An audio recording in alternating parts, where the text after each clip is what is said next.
Good morning. My positive vibe YouTube ചാനലിൻ്റെ പുതിയൊരു വീഡിയോയിലേക്ക് എല്ലാ കൂട്ടുകാർക്കും സ്വാഗതം.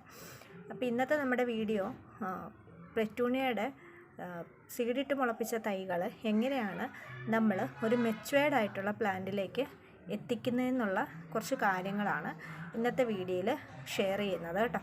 അപ്പോൾ നമ്മുടെ വീഡിയോ ആദ്യമായിട്ട് കാണുന്ന കൂട്ടുകാരുണ്ടെങ്കിൽ ചാനൽ സബ്സ്ക്രൈബ് ചെയ്യാനും വീഡിയോ ലൈക്ക് ചെയ്യാനും മറക്കരുത്. അപ്പോൾ നമുക്ക് വീഡിയോയിലേക്ക് പോകാം. കുറച്ചൊക്കെ കാര്യങ്ങൾ ഒന്ന് ശ്രദ്ധിച്ചു കഴിഞ്ഞാൽ പെറ്റൂണിയ ചെടികളുടെ വിത്തുകൾ നമുക്ക് ഈസി ആയിട്ട് മുളപ്പിച്ചെടുക്കാൻ സാധിക്കും. ഈ മുളപ്പിച്ചെടുക്കുന്ന വീഡിയോ ഒക്കെ നമ്മൾ ചാനലിലൂടെ അപ്ലോഡ് ചെയ്തിട്ടുണ്ട്. അപ്പോൾ കാണാത്ത കൂട്ടുകാരുണ്ടെങ്കിൽ അതൊക്കെ ഒന്ന് കാണുക. നമ്മളിടുന്ന സീഡിൻ്റെ ഒരു 90% സീഡുകളും മുളച്ച് കിട്ടും. ഇപ്പം നിങ്ങൾക്കിത് കാണുമ്പോൾ തന്നെ അറിയാൻ പറ്റും, നമ്മളിട്ട സീഡിൻ്റെ ഏകദേശം എല്ലാ സീഡുകളും തന്നെ ഇതിനകത്ത് മുളച്ച് വന്നിട്ടുണ്ട്.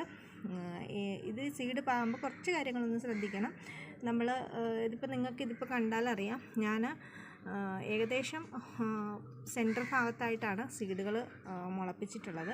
സൈഡ് ഭാഗത്തൊക്കെ സ്പേസ് ഉണ്ട്. അതെന്തിനാണെന്ന് വെച്ചിട്ടുണ്ടെങ്കിൽ വെള്ളം നമുക്ക് ഒഴിച്ചു കൊടുക്കാനുള്ള എളുപ്പത്തിനാണ്.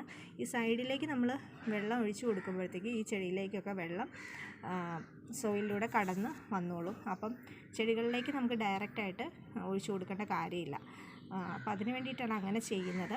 അതല്ലാന്നുണ്ടെങ്കിൽ ഞാൻ എപ്പോഴും പറയുന്ന പോലെ സ്പ്രെയർ ഉപയോഗിച്ചിട്ട് വെള്ളം കൊടുക്കാനായിട്ട് ശ്രദ്ധിക്കുക. അങ്ങനെയാണെങ്കിൽ ചെടികൾ ഒരെണ്ണം പോലും നമുക്ക് നശിച്ചു പോവാണ്ട് നമുക്ക് ചെടികൾ കിട്ടുകയും ചെയ്യും.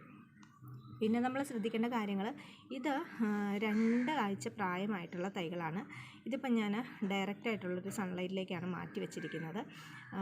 ഇത് മുളച്ച ഒരു 2 ആഴ്ച വരെ നമ്മൾ ഷെയ്ഡായിട്ടുള്ളൊരു സ്ഥലത്ത് വയ്ക്കാം. എന്നാൽ ഓവറായിട്ട് ഷെയ്ഡാവാൻ പാടില്ല. അതിനുശേഷം ഡയറക്റ്റ് കിട്ടുന്ന ഒരു സൺലൈറ്റ് കിട്ടുന്ന ഒരു സ്ഥലത്തേക്ക് നമുക്ക് മാറ്റി വെക്കണം. എന്നാൽ മാത്രമാണ് ഇതിൻ്റെ ഗ്രോത്തും കാര്യങ്ങളൊക്കെ കൃത്യമായിട്ട് വരത്തുള്ളൂ. ഇതിപ്പം 2 ആഴ്ച പാകമായ തൈകൾ 2-3 ദിവസമായി ഞാനിത് ഡയറക്റ്റ് സൺലൈറ്റിലേക്ക് എടുത്ത് വെച്ചിട്ട്. ഇതിപ്പം 3ാമത്തെ ഇലകൾ പല ചെടികൾക്കും വന്ന് തുടങ്ങിയിട്ടുണ്ട്. ഡയറക്റ്റായിട്ടുള്ള സൺലൈറ്റിൽ വെക്കുമ്പോൾ ഉള്ള കാര്യം, ഓവറായിട്ട് ഇങ്ങനെ പൊക്കം വെച്ച് അങ്ങനെ അൺഹെൽത്തി ആയിട്ട് പ്ലാന്റുകൾ പോവില്ല. നല്ല കുറ്റിച്ച പോലെ നല്ല രീതിയിൽ ബുഷായിട്ട് നല്ല ഹെൽത്തി ആയിട്ട് പ്ലാന്റുകൾ വരും ഈ ഒരു ഡയറക്റ്റ് സൺലൈറ്റിൽ വെച്ചാൽ. ഡയറക്റ്റ് സൺലൈറ്റ് എന്ന് പറയുമ്പം ഒരു ഉച്ച വെയിലിലേക്ക് അങ്ങനെയുള്ള രീതിയിലൊന്നും നിങ്ങൾ കണക്കാക്കരുത്. ഒരു 10 മണി വരെ ഇതിലേക്ക് ഡയറക്റ്റായിട്ട് സൺലൈറ്റ് കിട്ടുന്ന രീതിയിലാണ് നമ്മൾ വെച്ചിട്ടുള്ളത്. ഓവറായിട്ട് ഉച്ചത്തെ ഒരു സൺലൈറ്റൊക്കെ കിട്ടുന്ന രീതിയിൽ അങ്ങനെയൊന്നും വെച്ചേക്കരുത് കേട്ടോ. അപ്പം ചില ആൾക്കാർ നമ്മൾ സൺലൈറ്റിലേക്ക് വെക്കണം എന്ന് പറയുമ്പം ഫുൾ ടൈം സൺലൈറ്റ് കിട്ടുന്ന സ്ഥലത്തേക്ക് വെക്കും. അങ്ങനെ വെക്കരുത്.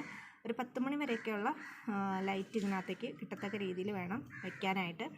അത് എന്താണെന്ന് വെച്ചിട്ടുണ്ടെങ്കിൽ നമ്മൾ ഒഴിക്കുന്ന വെള്ളം എവാപ്പറേറ്റഡ് ആയി പോകാനും പ്ലാന്റ് നല്ല രീതിയിൽ ഹെൽത്തി ആയിട്ട് വളരാൻ വേണ്ടിയിട്ടാണ് നമ്മളങ്ങനെ ചെയ്യുന്നത്.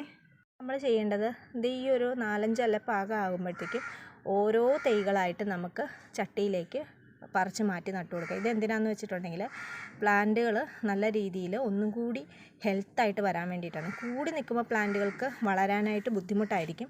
അതേസമയം ഓരോ പ്ലാന്റുകളായിട്ട് നമ്മൾ മാറ്റി മാറ്റി വെക്കുമ്പോഴത്തേക്കും പെട്ടെന്ന് തന്നെ അത് ഗ്രോത്ത് വരും. അപ്പം ഇത് പറിച്ച് മാറ്റി നടുമ്പോൾ ഒരു കാര്യം ശ്രദ്ധിക്കുക, എപ്പോൾ നമ്മൾ പെറ്റൂണിയയുടെ പ്ലാന്റുകൾ പറിച്ച് മാറ്റി നട്ടാലും വേരുകൾ ഒരു കാരണവശാലും പൊട്ടാത്ത രീതിയിൽ വേണം നമ്മൾ പറിച്ച് മാറ്റി നട്ടു കൊടുക്കാനേ. പറിച്ച് മാറ്റി നട്ട ചെടികൾ നമ്മൾ പറിച്ച് മാറ്റി നട്ട ഒരു 2 ആഴ്ചയ്ക്ക് ശേഷം നമ്മൾ വേര് പിടിച്ചതിന് ശേഷം 2 ആഴ്ച കഴിയുമ്പോൾ വേര് പിടിക്കും.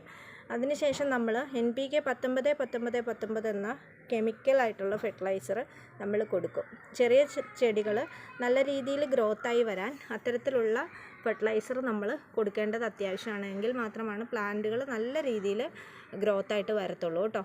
അപ്പോൾ ഇതെല്ലാം ഇനി നമ്മൾ പ്ലാന്റിൻ്റെ രീതിയിൽ നമ്മൾ വളങ്ങൾ കൊടുത്തു കഴിയുമ്പോഴത്തേക്കും നല്ല രീതിക്ക് മെച്ചുവേർഡായിട്ട് പ്ലാന്റുകൾ വരുന്നതാണ്. അതിന് ശേഷമുള്ള സ്റ്റേജാണ് നിങ്ങളിപ്പോൾ കണ്ടുകൊണ്ടിരിക്കുന്നത്. ഇത് വീണ്ടും വളർച്ചയിൽ നിന്നും മാറി അത്യാവശ്യം നല്ല രീതിയിൽ വളർന്നിട്ടുള്ള സെക്ഷനാണ് ഈ ഒരു ഇത് നിങ്ങൾ കണ്ടുകൊണ്ടിരിക്കുന്നത്. അപ്പം ഇതും നമ്മൾ ഇങ്ങനെ വളം കൊടുക്കും തോറും ഇതുപോലെ മെച്ചുവേർഡായിട്ട് പ്ലാന്റ്സ് മാറുന്നതാണ്. ഇപ്പോൾ നിങ്ങൾ കണ്ടുകൊണ്ടിരിക്കുന്നത് ഒരു 2.5 മാസം പ്രായമായി 3-ാം മാസത്തിലേക്ക് പോകുന്ന ഒരു ചെടിയാണ്. ഏകദേശം 3 മാസമാണ് പെറ്റൂണിയ ചെടികൾ നമ്മൾ സീഡിട്ട് മുളപ്പിച്ച് ഫ്ലവറിങ് സ്റ്റേജിലേക്ക് എത്തുന്ന ഒരു ടൈം എന്ന് പറയുന്നത് കേട്ടോ. അപ്പോൾ അതാണ് പൊതുവേ നമ്മൾ പറയാറുള്ളത്, 3 മാസം കഴിയുമ്പോൾ എന്താണെങ്കിലും പെറ്റൂണിയയുടെ പ്ലാന്റുകൾ ഫ്ലവറിങ് സ്റ്റേജിലേക്ക് എത്തും. അതിൻ്റെ ലൈഫ് പീരീഡ് അങ്ങനെയാണ് വരുന്നത്. അപ്പോൾ ഇതൊക്കെ ഏകദേശം ഫ്ലവറിങ് സ്റ്റേജിലേക്ക് അടുക്കുന്ന തൈകളാണ്. ഇനി ഇത് നമ്മൾ നല്ല രീതിയിലൊന്ന് റീപോർട്ട് ചെയ്ത് അത്യാവശ്യം വളമൊക്കെ കൊടുത്തു കഴിയുമ്പോൾ പെട്ടെന്ന് തന്നെ ഫ്ലവറിങ്ങിലേക്ക് ഇത് മാറുന്നതാണ്. ഇത്തരത്തിലുള്ള പ്ലാന്റുകളാണ് നമ്മൾ സെയിലിനായിട്ട് റെഡിയാക്കിയിട്ടുള്ളത്. ഈ പ്ലാന്റുകൾ നല്ല ഹെൽത്തി ആയിട്ടുള്ള പ്ലാന്റുകൾ തന്നെയാണ് കേട്ടോ. അപ്പോൾ അത്തരത്തിലുള്ള പ്ലാന്റുകളെല്ലാം നമ്മൾ വീണ്ടും റീപോർട്ട് ചെയ്യുന്ന ഒരു സ്റ്റേജാണ് നിങ്ങൾ ഈ കണ്ടുകൊണ്ടിരിക്കുന്നത്. ഇത് ഇനി ഫ്ലവറിങ് സ്റ്റേജിലേക്ക് പോകുന്ന ഒരു സ്റ്റേജാണ്. ഇതിനകത്ത് നിറച്ചും സൈഡ് ബ്രാഞ്ചും ഒക്കെ വന്നിട്ടുണ്ട്.